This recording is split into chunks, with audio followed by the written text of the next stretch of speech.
What's up, sports bettors? We'll have NFL in 1 week, but this Sunday we're focused on college football. So I already have a bet on LSU Florida State. I shared it in a previous video. I'm on LSU on the first half money line, but I'm adding another bet in this game. So lines have continued to move towards LSU. If you watch the first video, you can see, they're all the way down to minus 170, minus 175 on some sports books. So all of the action, all the sharp action is coming in on LSU so far. And the bet I ended up locking in is them on the point spread, right? So I'm doubling down on LSU. I have their first half money line, and now I have their point spread at -3, right? So the reason I like this play is value, right? It's the reason you should always like a bet. So what you'll notice is, my bet right here is I'm on LSU -3 against Florida State. Is most sports books, are setting the line at 3.5. That's where they have the point spread, right? 3.5.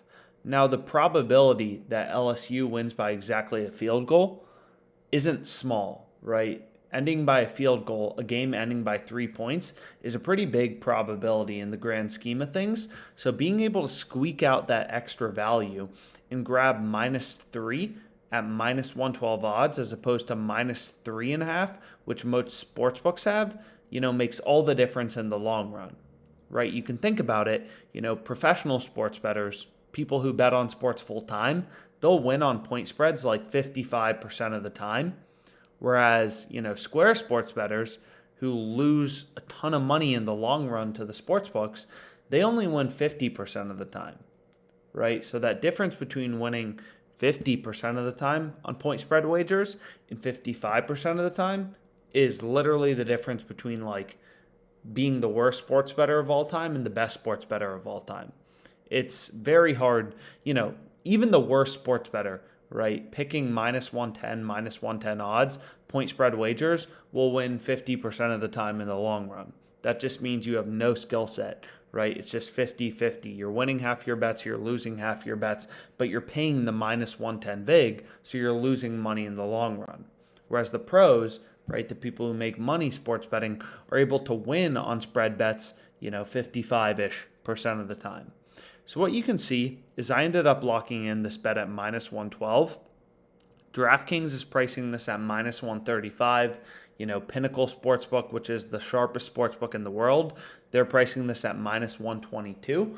And you can see there's a big jump in the odds, right? From -122 from -3 to -3.5. -122 to -102, right? So that's a big jump in the spread.